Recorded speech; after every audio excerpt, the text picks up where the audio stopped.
go, Vikes! What's up, everybody? Welcome back to another edition of Viking Spin. I'm your host, Jason, and we've got Ryan Bianconi on the line with us today. We're going to preview the Vikings and Falcons coming up here. And Ryan, you're with us? Yes, sir. Thanks for having me. All right. The Vikings come into this game 9-2, first place in the NFC North. Falcons come in 7-4, currently sitting at third in the NFC South. The Vikings actually, if you look at the playoff picture, are the number 2 seed currently in the NFC. And if the playoffs started today, the Falcons would be the number 6 seed, getting into the playoffs there on the wild card spot. So, big matchup coming up with a lot of playoff implications. Let's take a look at the rankings here, Ryan. I've got I got the Vikings and the Falcons very close here in most of the rankings, except for one, and that's the last one that I'll get into here. But offensive yards, Vikings come in 5th, Falcons are number 6. The points per game, Vikings are coming in 8th, Falcons come in at 11th. Passing offense, yeah, very, very close. Passing offense, Vikings 11th, Falcons 9th. Rushing offense, the Vikings are 6th and the Falcons are 10th. The defense, yardage, the Vikings are number 5, Falcons are number 10. Points per game, Vikings are 5 and the Falcons 13th. Pass defense, Vikings 11th, Falcons 8th. And then here's where we sort of have the edge here. Rush defense, the Vikings come in 2nd overall. The Falcons are 19th against the run. So yeah, there's a little bit of a tip of the scale on that one. Yeah, that's the soft underbelly there of the Falcon defense there, the run. So. Well, and one of the best ways to move the offense on the road is to be able to run the ball. So that's a very fortuitous portion of this game for us, I would say.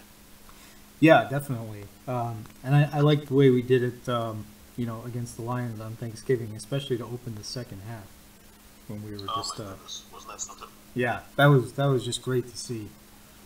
But yeah, now we got an injury report here in terms of this game. Mike Remmers is going to be out, so Rashad Hill is going to get his 4th straight start at right tackle, and I like how Rashad's been able to fill that void. He can play either side, which is unique to this league, of course. But I thought he put in some pretty high caliber ball on the right side.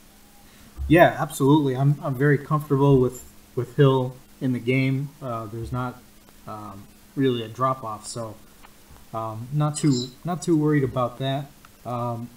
Questionable, but expected to play is Eric Kendricks.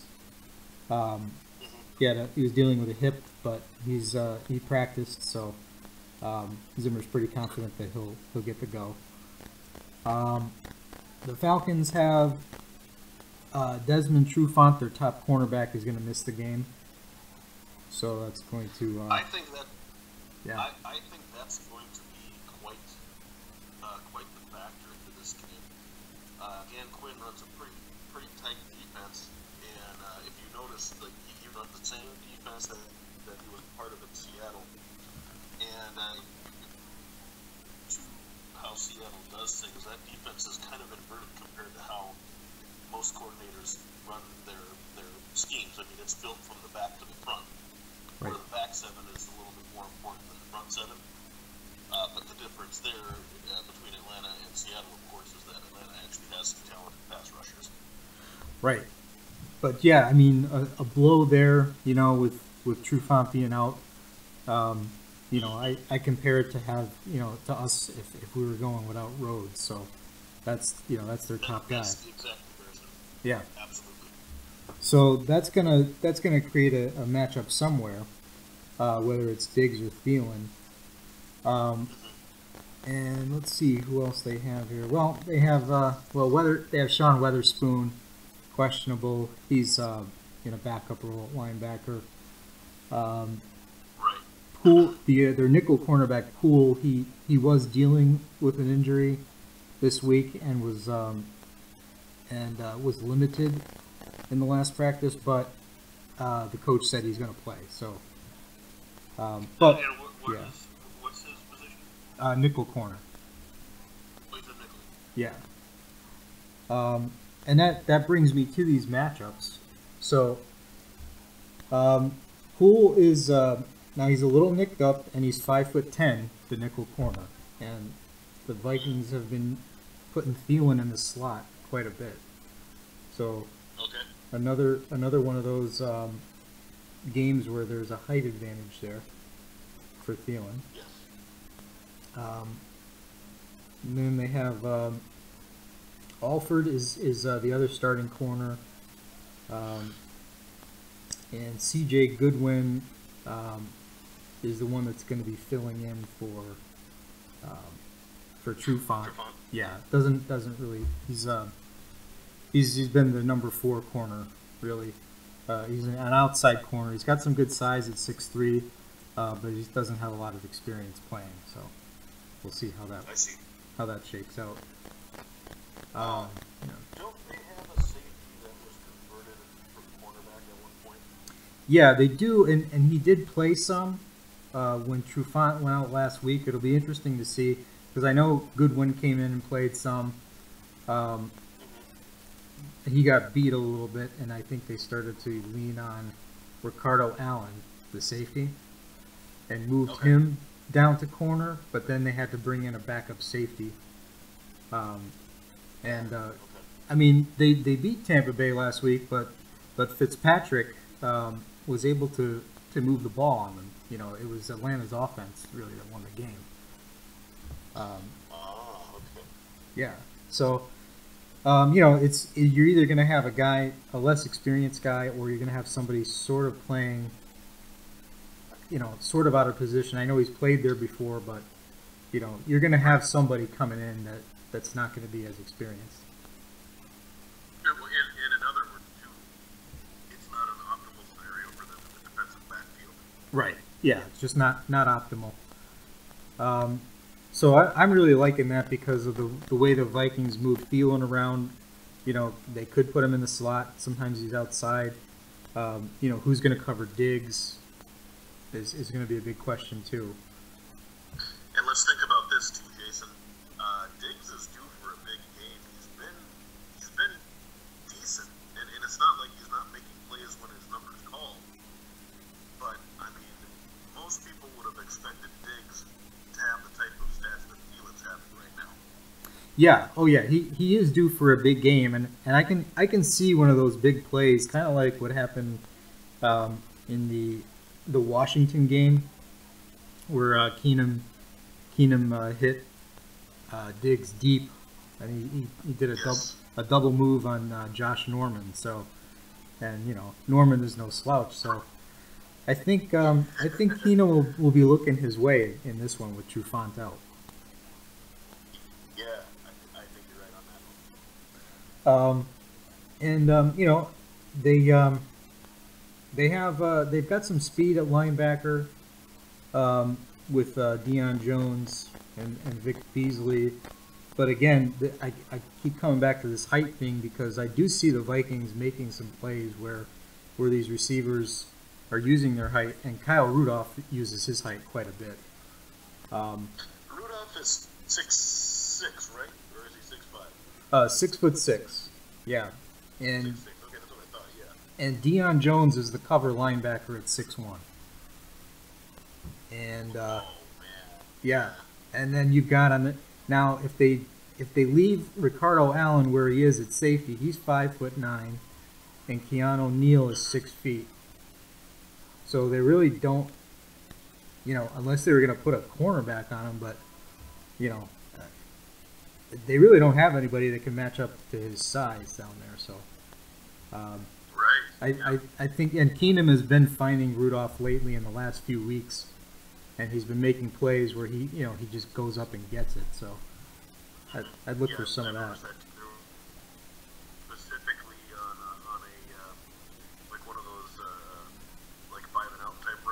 Right. where Keenum just, I mean, he just put all the pepper he could on it, and I think the ball went through, or you know what I mean? Like, it almost looked like it went through one of the defensive backs for Detroit, and Rudolph just went and grabbed for it with those big old hands of his, and just hauled that sucker in, and that was just like, wow, that's Keenum now starting to get the real good chemistry with Rudolph down. Pretty cool. Yeah, definitely. I mean, Rudolph's got such a huge catch radius, and you know, I remember Bradford would rave about it, and now Keenum is starting to rave about it as well. Sure is. But yeah, that's those are the matchups on the outside, and of course we've got to look, you know, the front seven. The Falcons, I look at their front seven, and it's, you know, it's definitely they've got some speed, definitely. How stout they are against the run, you know, they're 19th against the run, so maybe we'll have some success running up the middle, which seems to be Pat Elflein has been paving the way for Latavius Murray on a lot of inside runs lately. Yes. Now, Falcons have Terry Poe. They signed him away from Kansas in the offseason, but hasn't Poe kind of having a hard time finding his way in that squad? Yeah, he is having a down year, I would say, for him. You know, still a formidable player, but not having, you know, his best of years. They do have they've got some guys that can rush the passer pretty well, which I'm glad we've got Riley Reef having such a great year. I remember watching the draft, and I remember the Falcons taking Takaris McKinley. Now he comes in. I think he's just a third down pass rusher, but he was just so animated on draft night. I'll never forget the whole scene when he was drafted. And had a picture of his grandmother, and just got really animated. And but you know, he's definitely a guy to watch on third downs. But you know, I can't say enough good things about the Vikings pass protection this year. Whether it's the tackles, or if it's you know, even Jerick McKinnon or Latavius Murray putting their nose in there and picking someone up. Yes, yeah, the blitz pickup has been outstanding. Whether it's been from the back in the backfield, or even if you know, if you have someone like Offliner kind of stepping back for a second and picking up the blitz coming down, you know, the seam. Yep. Yeah, absolutely. And then, of course, now the matchup that everyone's been talking about all week has been Xavier Rhodes versus Julio Jones on the other side of the ball. Right. Yeah, I mean, I've seen now the history between these two is interesting because you know, there's been two games that they've gone against each other. One was in 2015 and one was in 2014, and I think Jones has 5 catches combined in the 2 games with no touchdowns. Right. Now he is coming off a great performance against Tampa Bay, but Tampa Bay has one of the worst defenses in football against the pass this season. Yeah, they're kind of. I think they got to shake up some of the things. Yeah, and that was a team that was expected to do some big things and contest for a playoff spot, and I think Tampa 2 defense. yep. But you know, but they axe him and promote that Dirk Cutter, and it's. I mean, maybe it's hard from a distance, but we're cut out. No pun intended for just being on the offensive side of the ball and not running the whole team. Right. No, I mean, it's definitely been a disappointment down there for Tampa. You know, 4-7. I'm certainly rooting for them this week, though, to knock Green Bay out of contention. But that's right. We'll see how it goes.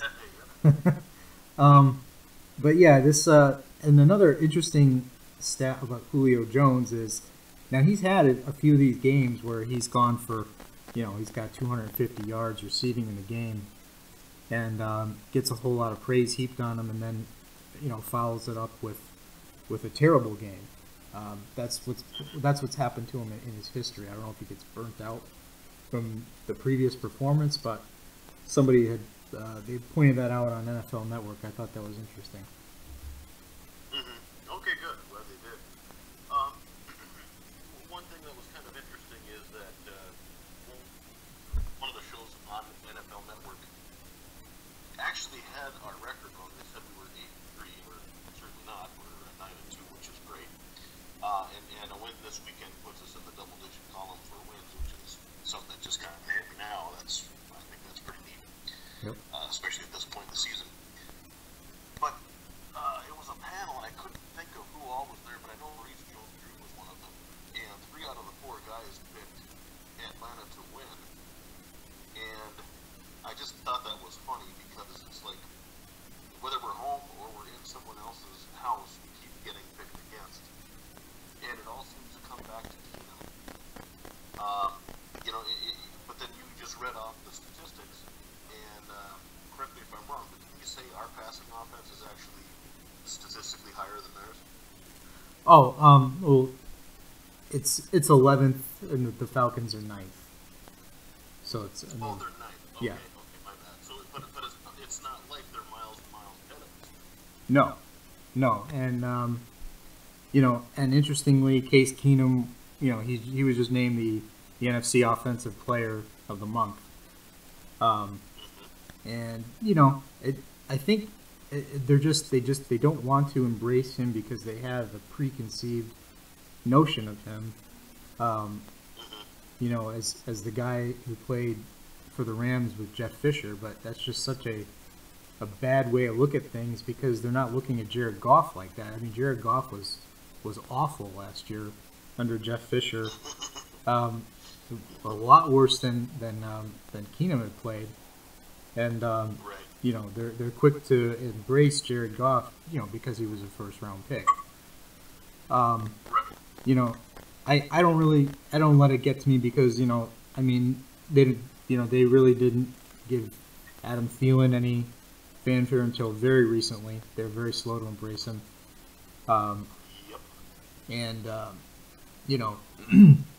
It just seems like people put so much stock into draft status, and they forget guys like Tom Brady were a 6th-round draft pick. Yep. So. Yep. Kurt Warner wasn't even drafted. Yeah, undrafted Kurt Warner. Brett Favre wasn't even a 1st-round pick. He was a 2nd-round pick. So, Yep. You really, yeah, I mean. And then another thing to think of too is Kirk Cousins, who now the Washington's starting to have a down year, but otherwise he's regarded as a top 10 talent in terms of what he can do, and he was a 4th-rounder. So just some things, and he replaced a 2nd overall pick that was traded up to get. So. Right, and Robert Griffin the 3rd, right? Yeah, exactly. So I mean, it's really hard. It's not an exact science, the draft. So. Not at all. No, Russell Wilson's a 3rd-rounder, and he managed to beat out a guy that they gave big money to in camp.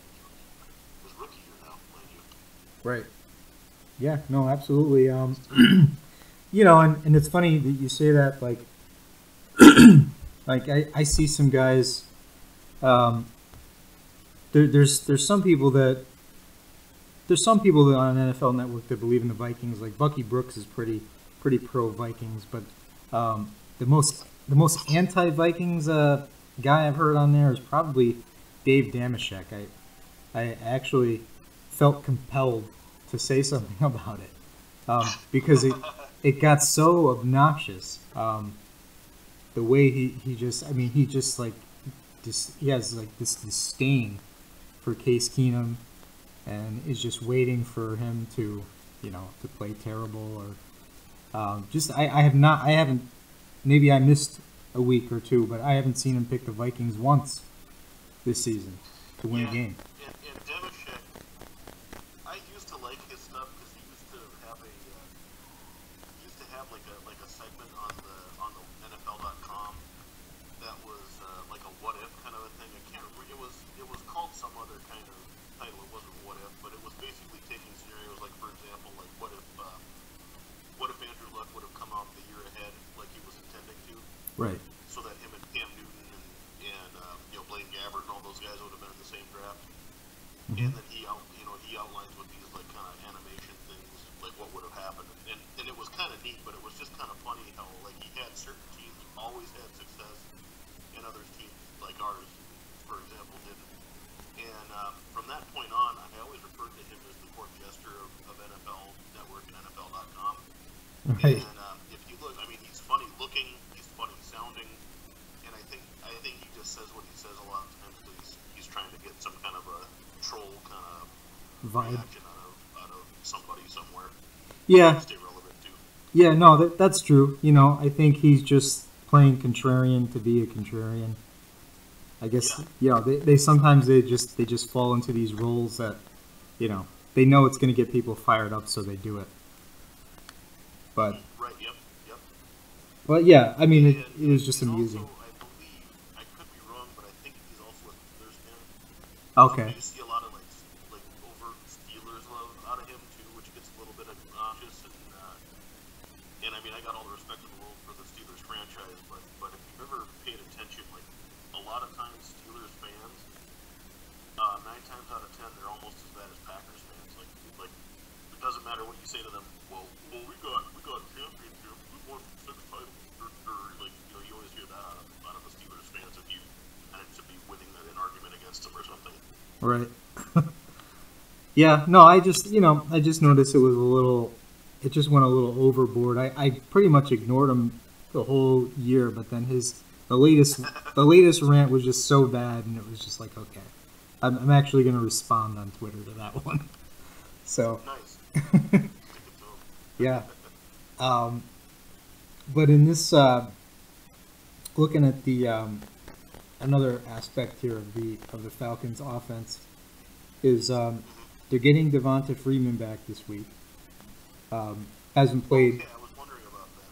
Yeah, he hasn't played in a few weeks. Tevin Coleman's been picking up the slack, so they'll have a mix of those guys, and I think that's going to be the number one focus for the Vikings is to make that one-dimensional, because I saw, Pete Bursich was pointing out a lot of the things that the Falcons do on film, and I noticed that they max protect quite a bit. I don't know if they don't have confidence in the tackles or what the deal is, but they are max protecting a lot. So there's usually only 2 or 3 guys out in the route. So I think if you can, if you can stop the run and make these guys one-dimensional, the Vikings, if the Vikings just sit back in coverage, they're only going to have to cover 3 guys when they go into this max protect look, and I think Zimmer might be able to scare them into that. He could feast on that, I think. Yeah, because the teams do react. Sometimes they panic when they see the double A gap look, or they see Harrison Smith, creeping up, whether he's coming or not. It just makes teams nervous. And, when you're only sending 3 guys out in a route, it's hard. It's hard to complete the ball consistently. I would say so too, especially against our defensive backs, and especially the way that Zimmer's beat them. Because even the man is chiefly focused on Julio Jones versus Xavier Rhodes. Zimmer is more about the wins of the team than he is the individual. And a lot of people don't realize this, but on a lot of those marquee matchups, so to speak, and he used to do this against Megatron quite a bit when he was playing still. But you always had Xavier take him, and then there'd always be some help from Harrison on the top, and that's how you shut a guy like Julio Jones, Calvin Johnson, and AJ Green, guys like that down. And there's nothing wrong with that because it translates to wins, and it translates to shutting down marquee names, and that's probably what's going to end up happening this coming game. And then especially with the max protect look you were talking about, I think Zimmer will end up. I think he'll feast on that myself. Yeah, I was just thinking, like you're saying, with the shadowing by Harrison Smith, they can they can afford to do that, to have Rhodes and Smith focusing on Jones, because there's really not many more people to focus on after that if they're only sending 3 in the route. So if that's the case, then Jason, have you managed to look at any other game film and see? Because I've noticed Mohamed Sanu been having some decent games as well. So what's the strategy there? You think? I think they've been trying to. Jones is usually the longer developing routes, and they've been hitting Sanu with some of the shorter stuff, the shorter, quicker stuff. So okay, gotcha. You'll probably see some quick hitters to Sanu. It'll be interesting to see how Waynes plays it, or how Zim schemes that. But I think they're if they focus on taking Jones away and just making Sanu is a good player. Don't get me wrong, but I'd be comfortable on making him beat the Vikings. Okay, yeah, I can dig that, yeah. Yeah. I mean, that's why it's going to be crucial for the Falcons to run the ball, and if they can't run the ball, then I think that's going to play into our hands even more. Right. And it's kind of interesting because I remember Zimmer's first year. I mean, we made a huge leap in terms of the where we finished defensively. So, as you recall, Leslie Frazier just for some reason, even though he was a defensive coach, we had one of the most historically bad defenses in franchise history. And then Zimmer comes in and takes us from the bottom, I think, all the way up to, 16th or 14th or some crazy thing like that. Right. That first year. And in the first, I think, 2 years, which would have included that division championship, the run defense was still kind of rough. We still weren't able to stop the run. And he says, I'm going to get this figured out, and now he has. So, and it could come at a better time because we faced some pretty strong rushing attacks this year. Yeah. You look at what New England's doing now, and we actually faced that. Even though they had AP at the time, but I mean, we still had to face Kamara and Ingram. So oh yeah. Zimmer, I think, delivered on that proclamation. Oh, absolutely. And I was so impressed a couple of weeks ago against the Rams, the game I went to. They just totally shut. After the first series, Todd Gurley did nothing, basically. Right, yeah. he had what, 30 total yards or something? Yeah, and he probably got like 90% of that on the first drive. And right, then he couldn't do anything for the rest of the game. And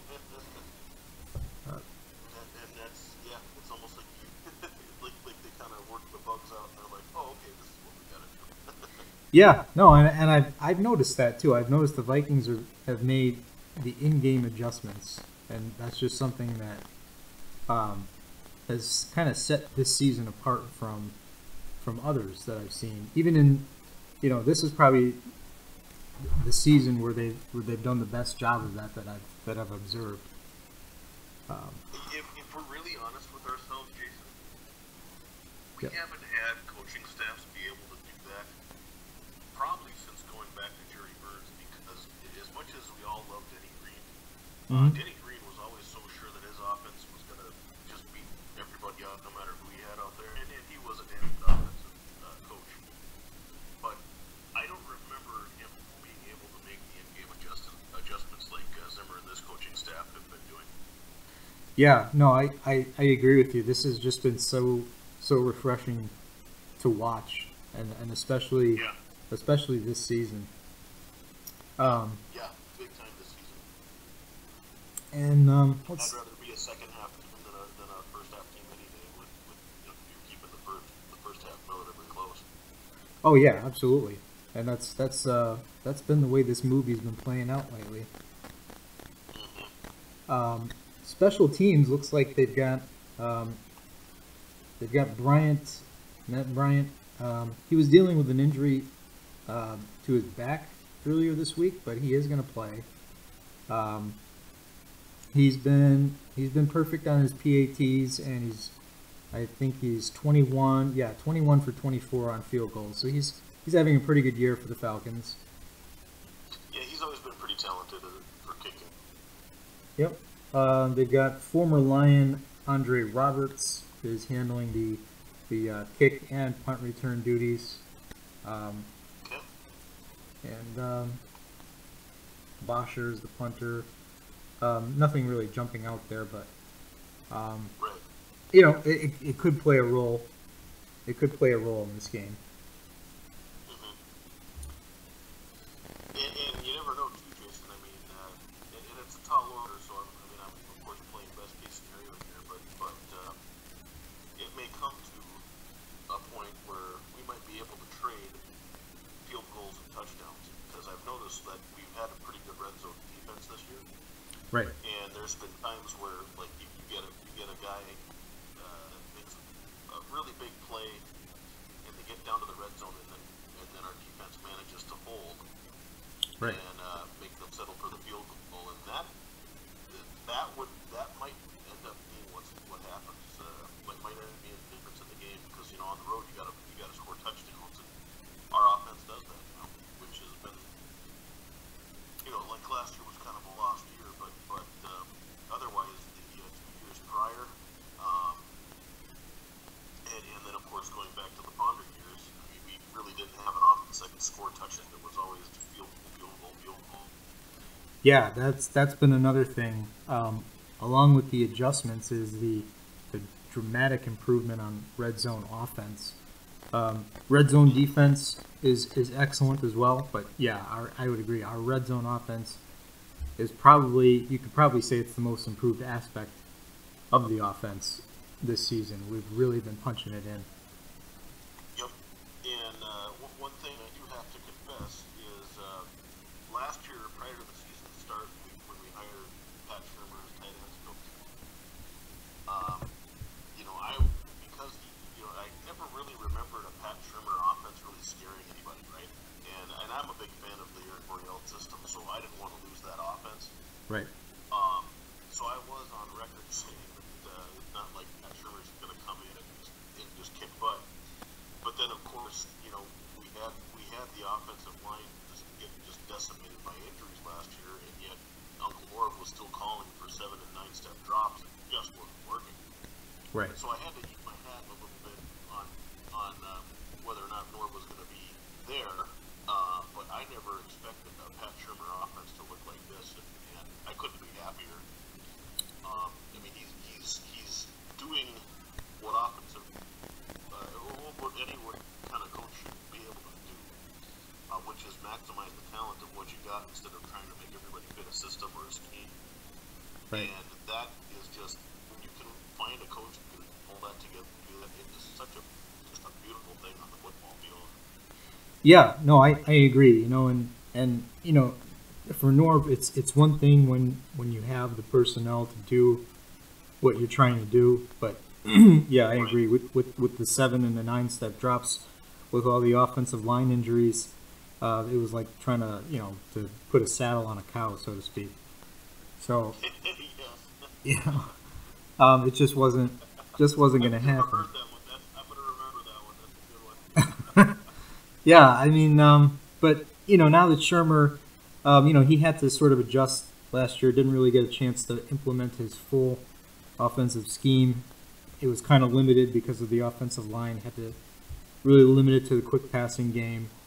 But this year, with the improvements of the personnel and the ability to run the ball, and it's just made the play action game a factor again, which it really wasn't a factor last year. No, not at all, right? Yeah.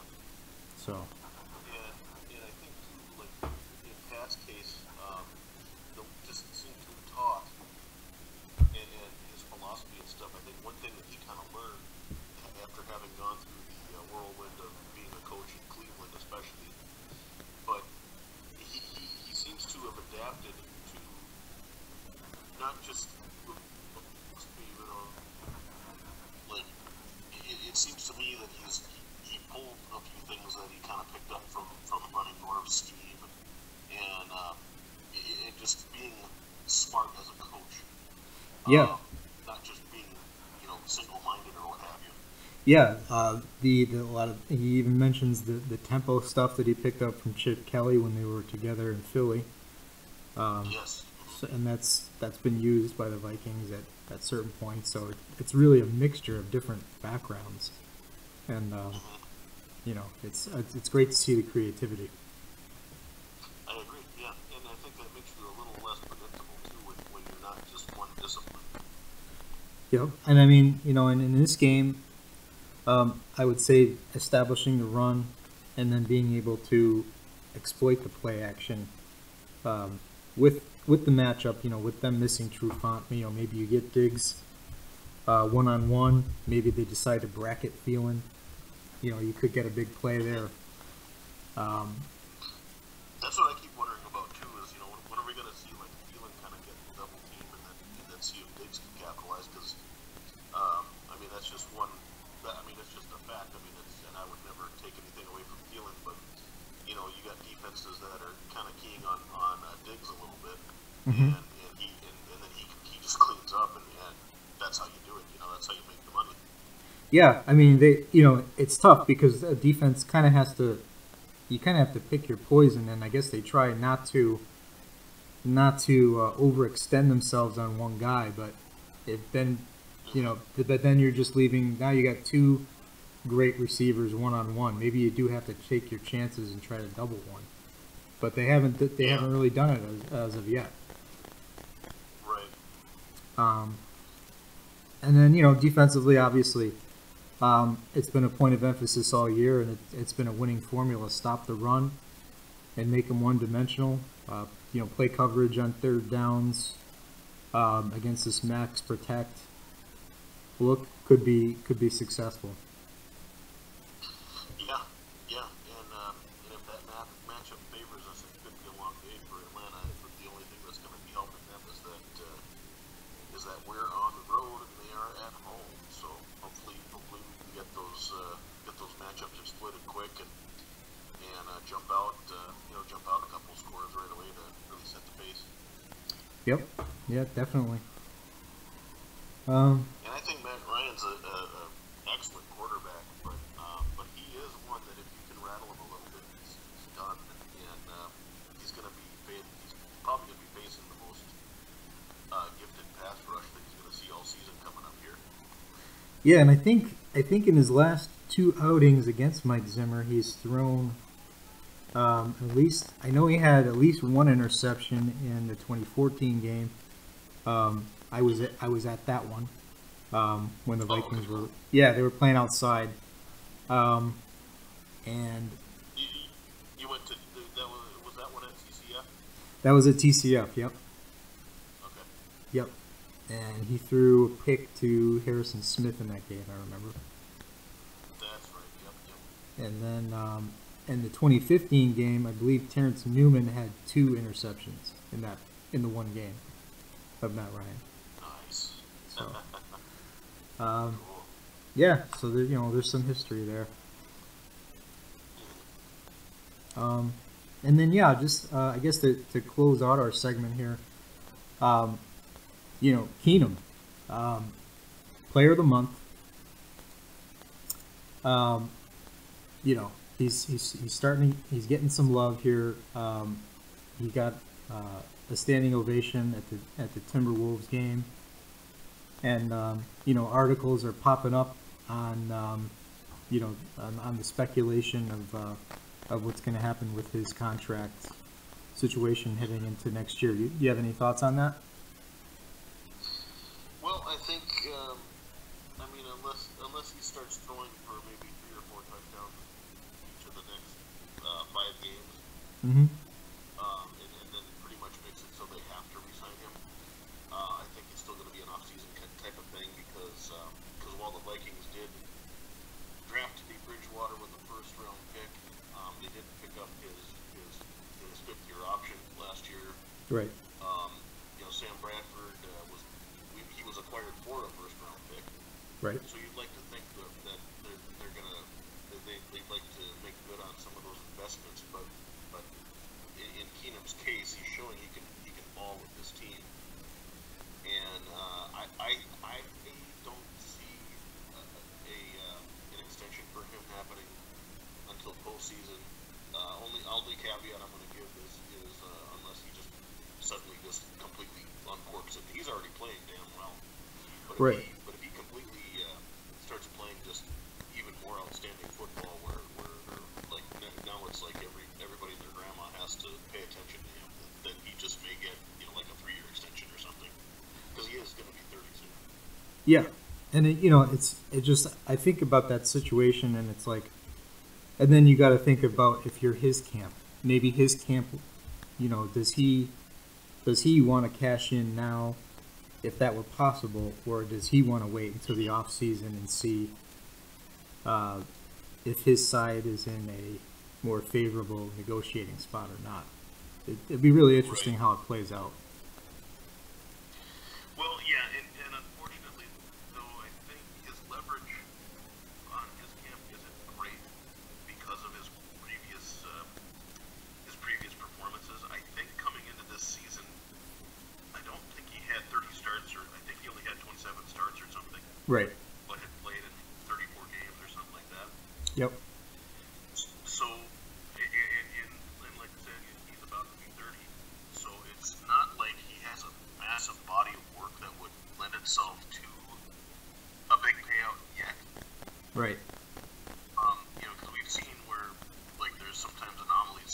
If you remember a few years ago, Derek Anderson had a monster year over in Cleveland. He threw 29 touchdowns against 19 picks or something, and then Cleveland signed him to a big deal, and then he never had that kind of a year again, and he's been backing up Cam Newton, I think, for the last 4 years or something. Right.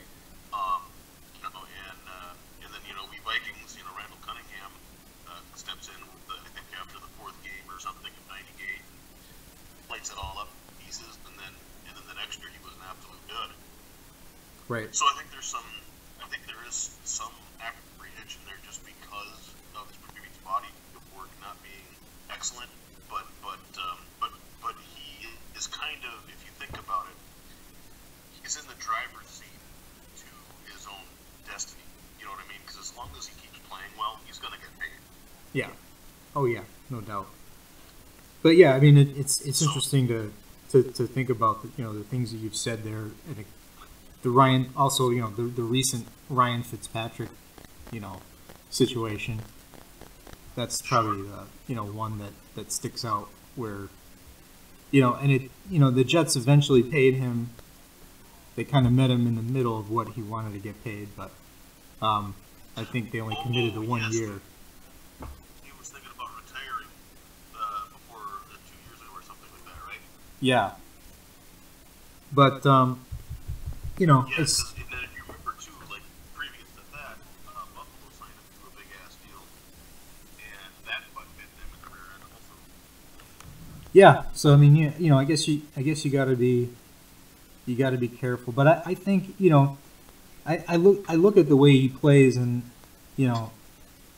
I think he's got a good head on his shoulders. I like his skill set. I personally think he's for real, but I would like to see a contract where maybe you go for 3 years, a 3-year deal, but it's really a 1-year deal where only the first year is guaranteed, just to kind of CYA, I'd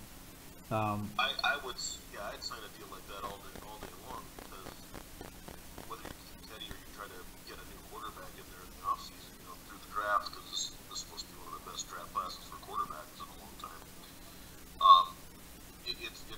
It's a low risk, high reward maneuver by giving Case more of a 3-year type of deal. Yeah, I mean it's sort of like what the Vikings gave Murray. They kind of front loaded it, and there's a way out. But now the way Murray's played, I don't think they want to get out of it. But right, because who knows what's going to happen with Cook's knee? Right.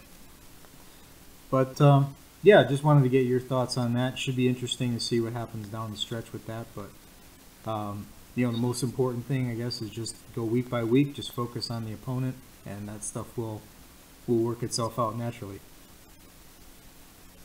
Yeah, and I think in the best case scenario with that, Jason, is he keeps playing and keeps producing, and I mean it's not like I really don't want to draw comparisons to previous quarterbacks because there's a few of them to pick with this, but like we had a couple of quarterbacks that I mean, half their games they wouldn't even throw for 200 yards, and if I'm not mistaken, Case is throwing between 220 and 260 yards a game, so he's clearly contributing. Right. And and the other thing to consider too when it comes to Case is you're seeing actual improvement. You're actually seeing him, like, because he's known as a gunslinger and a risk taker and all this other stuff. And Zimmer has made comments like where he says sometimes Case goes off the reservation. Those are his exact words, meaning goes a little crazy. Right. But you're starting to see Keenum do better about that now, where instead of rolling out and trying to force a ball downfield that gets picked off like he's done in the past, now he's rolling out and instead of forcing the ball downfield, he's throwing it out of bounds, and that's improvement. You know what I mean?